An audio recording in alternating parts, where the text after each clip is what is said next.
게임이라는 것은 엄연히 비즈니스지만 유저들에게 게임은 작품이라 할 수 있습니다. 이번에 할 이야기는 훌륭한 작품에서 비즈니스로 전락한 상품 메탈 기어 솔리드 델타 이야기입니다. 메탈 기어 솔리드 델타, 지금부터는 편의상 델타라고 부르겠습니다. 제가 오늘 이 게임을 이야기하는 이유는 단순히 팬심 때문만은 아닙니다. 델타의 출시는 하나의 게임을 넘어 우리 시대의 게임사에 기록될 하나의 사건이기 때문이죠. 한 기업이 게임을 어떻게 바라보는지, 그 결과가 어떤지를 말하는 사건 말이죠.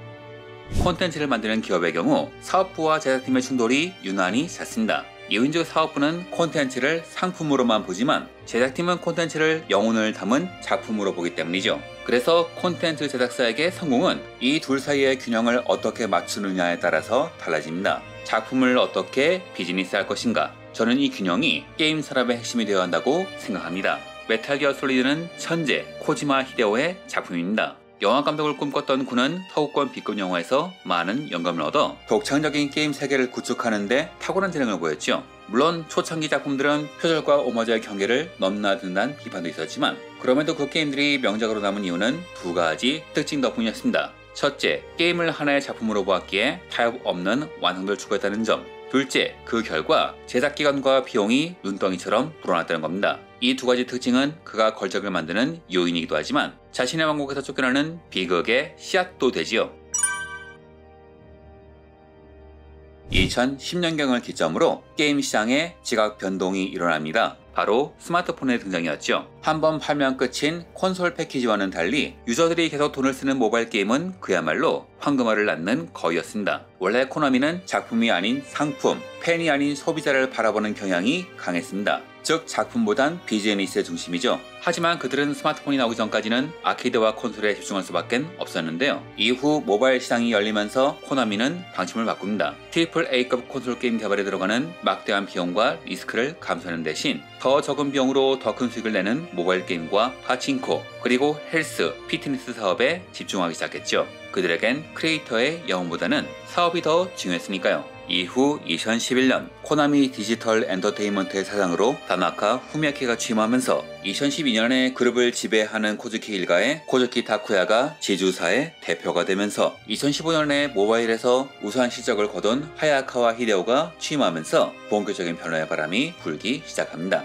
우선 자신들의 가장 소중한 자산을 내버리기 시작했죠. 바로 크리에이터라는 자산 말이죠. 암막성 드라큘라의 이가라시 코지, 도키메키 메모리얼의 여러 핵심 개발진, 러브플러스의 우치다 아카리 등 게임사에 남을 명작으로 막대한 매출을 올리며 회사에 기여한 개발자들이 쫓겨나듯 회사를 떠났습니다. 그리고 코지마 감독도 마찬가지였죠. 메탈 기어 솔리드 5 개발 막바지에 그의 이름을 게임컵에서 지워버리고 개발팀을 해체했으며 심지어 그가 게임 시상식에 참여하는 것조차 회사 측에서 막아버렸습니다. 이유는 단 하나, 너무 많은 돈과 시간을 들여 작품을 만들려는 그의 장인정신이 코나미의 비즈니스 중심적 사고와는 맞지 않았기 때문이며, 그렇게 정리할 인원이 미디어에 계속 노출되는 것은 앞으로의 비즈니스에는 맞지 않았기 때문이죠. 그래서 이후 코지마는 코지마 프로덕션이란 브랜드를 얻는 조건으로 퇴사하고 이후 자신을 따르는 사람들과 함께 새로운 게임을 만들죠. 데스 스트랜딩. 기존의 작품들이 영화에서 여러 가지를 따와 만들었다면 이 작품은 본인이 영향을 받은 영화적 유산을 바탕으로 만든 작품으로 그는 드디어 본인만의 창작물로 명작을 만드는데 성공하지요.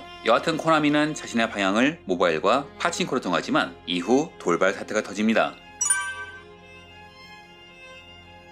어느 날 개발 체제를 개편했던 코나미에게 돌발 사태가 발생합니다. 바로 코로나 팬데믹이죠. 헬스, 피트니스 사업이라는 것은 아무래도 집단 시설에서 이루어지기 마련인데 가뜩이나 마진이 박한 체육시설에 사람조차 오지 않으니 인건비와 고정비 등의 적자가 심해질 수밖에 없었죠. 그래서 당시 코나미는 스포츠 센터 트레이너에 대한 라이센스를 폐지하고 체육관을 점점 줄여나갔습니다. 또한 모바일 게임의 경우 중국 등이 개발한 원신 등으로 시장이 넓어지면서 일본에선 수개월도 서비스하지 못하고 문을 닫는 소셜 게임이 늘어나기 시작했죠. 파친코 말할 것도 없습니다. 사람이 모이는 집단 시설이 반드시 필요한 사업이니까요. 이런 상황이 오자 코나미는 다시 콘솔, 패키지에 눈을 돌립니다. 코로나로 인해 사람들은 집안에서 갇혀 살아야 했는데 당시 게임기가 공급 부족이 되면서 스팀이 뜨기 시작했거든요. 즉 코나미는 좋은 콘텐츠를 다시 만든다기보다는 유력한 플랫폼에 투자한다는 원칙을 그대로 따른 것이죠. 이렇게 콘솔, 패키지 시장에 다시 돌아온 코나미. 이에서는 사업 중심의 회사답게 외주 관리 능력은 정말 탁월합니다. 또 하나의 명작이 된 사일런트 힐 2 리메이크를 보면 알 수 있듯 좋은 개발사만 하면 원작을 재해석한 좋은 작품을 낼 수 있죠. 하지만 아무래도 외주 관리다 보니 그렇지 않는 경우도 발생합니다. 이 게임은 일단 코나미가 퍼블리싱했고 수작인 메탈 기어 라이징을 개발한 플래티넘 게임즈가 미니게임을 만들었기에 그 명성에 기대하시는 분도 많았지만 사실 게임을 직접 개발한 회사는 싱가포르의 버추어스라는 회사입니다. 플래티넘 게임즈, 너티독 등의 회사와 공동 개발을 한 경험은 많지만 단독 개발한 게임은 포트폴리오에서 딱히 보이지가 않아요. 사실 최대 강점은 훌륭한 컷신이라 그래서 불안했습니다. 왜냐하면 이후 공개된 영상을 보면 영상미는 훌륭하지만 원작과 게임 템포가 거의 똑같았기 때문이죠. 원작인 메탈 기어 솔리드 3는 플레이스테이션 2로 발매되었습니다. 당시 이 게임은 PS2의 한계를 깬 작품으로 평가되었고 코지마 감독은 하드웨어의 성능 문제를 극복하기 위해서 몇 가지 꼼수를 썼는데요. 우선 처리해야 할 부분을 줄이기 위해서 맵을 여러 개의 작은 맵으로 쪼개놨고요. 맵이 작다는 점을 못 느끼게 하고 처리 속도 문제를 해결하기 위해서 캐릭터의 움직임을 전부 느리게 처리했죠. 그래서 당시에는 못 느꼈지만 지금 보면 캐릭터의 움직임이 많이 굼뜹니다. 또한 프레임이란 문제도 있는데요. 원작 게임은 30프레임이지만 플레이스테이션 3로 나온 HD 리마스터판의 경우 프레임이 늘어난 60프레임인데 그 바람에 섬광탄 등의 지속시간이 짧아지는 부작용이 일어나기도 했습니다. 즉 제가 하고 싶은 말은 이 게임을 그대로 이식하면 분명히 문제가 발생한다는 것이죠. 게임사에 남을 명작이자 메탈 기어 솔리드 시리즈 중 팬층이 가장 두터운 게임이기도 하니 이번 델타의 희망을 거는 사람들이 많았던 것이죠. 하지만 코나미는 이 작품을 리메이크라 부르지만 실제 내용물을 보면 그래픽 스킨만 바꾼 리마스터에 가깝습니다. 진정한 리메이크란 바이오 해저드 RE2나 파이널 판타지 7 리메이크 같이 새로운 세대에게 어필할 수 있는 게임성을 확보하거나 혹은 시대에 맞는 어레인지가 된 것을 말하죠. 하지만 이 게임은 CG 영상 전문가 버추어스의 장기를 활용, 그래픽만 바꿔 그대로 내놨습니다. 물론 인게임 CG 그래픽은 정말 훌륭합니다. 문제는 과거의 그것과 모션도 거의 차이가 없는데 속도마저 느려서 요즘 영화의 CG에 익숙한 사람들이 답답해지는 효과가 있죠. 게다가 이 게임은 20년 전 게임이기도 하고 당시엔 일본인이 연출한 헐리우드 영화란 비판도 있던 게임입니다. 그래서 코지마 감독이 팬텀 페인에서 연출 방식을 바꾸기도 했죠. 하지만 리메이크는 연출을 재석하긴커녕 성우 연기조차 새로 녹음하지 않고 20년 전 원작의 감성을 그대로 갖다 썼습니다. 감독은 후속작의 연기 톤을 바꿔 헐리우드 영화를 더빙하듯 작업한 지 오래인데 정작 리메이크는 일본 드라마의 톤을 그대로 가져온 것이죠. 심지어 버추어스는 CG 표현력이 훌륭한 회사인데 그에 맞는 페이셜 캡처, 즉 배우의 얼굴을 새로 캡처하는 작업조차 하지 않아서 2005년도에 어색한 기술로 만들어진 표정이 2025년도의 최신 기술로 움직이는 걸 봐야 합니다. 즉 장기인 그래픽마저 합격점을 주기가 어려운 개발사의 장점조차 활용하지 않은 게임이란 거죠. 게다가 더 큰 문제는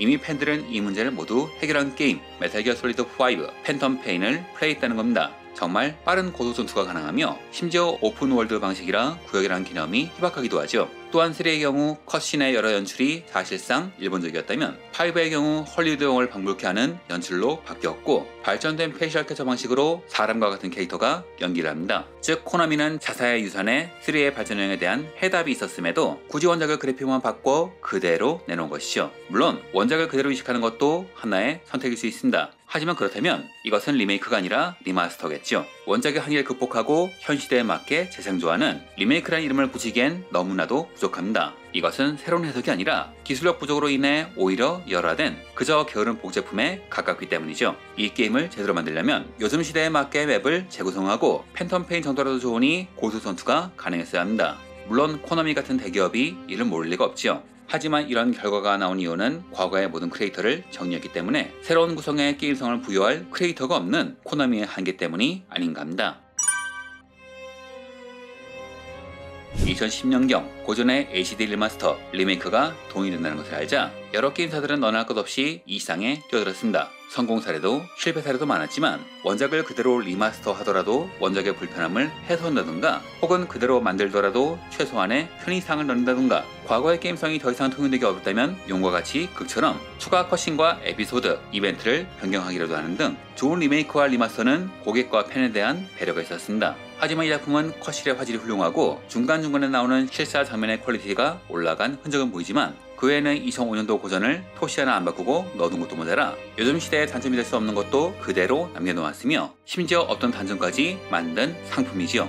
굳이 바뀐 것을 찾자면 판권 문제로 인해 더 이상 수록할 수 없는 그라비아 아이돌의 사진을 바꾼 것 뿐입니다. 코나미는 이 작품을 델타라고 명명한 이유를 구조를 바꾸지 않고 양만 변화시켰기 때문이라고 말합니다. 20여 년의 세월을 거쳐 과거의 훌륭한 고전을 새로운 사람들에게 전달하기 위해서 많은 변화가 필요했음에도 말 그대로 구조조차 건드리지 않는 것이죠. 사일런트 힐 2를 보고 코나미의 부활에 기뻐하던 사람들에게 제시한 또 하나의 해답, 메탈 기어 솔리드 델타. 어찌 보면 델타는 콘텐츠보단 사업에 집중하는 지금의 코나미가 내놓을 수 있는 가장 솔직한 결과물이었을지도 모르겠습니다. 그리고 코지마의 그림자가 더욱 짙어지는 결과물이기도 하죠. 위대한 창조자가 떠난 왕국에 남은 것은 그의 유산이었습니다. 왕국은 그 유산을 발판 삼아 새로운 시대를 열 수도 있었지만 결국은 낡은 유물을 팔아치우며 버티는 걸 택했죠. 그래서 메탈 기어 솔리드 델타는 강한 그림자입니다. 창조자의 영혼이 사라진 상품은 과연 진짜라고 불릴 자격이 있는가? 그리고 우리의 추억은 과연 그들의 상술로부터 안전한 걸 말하는 그림자 말이죠. 다음 영상도 기대해 주길 바라며 이상으로 영상을 마칩니다.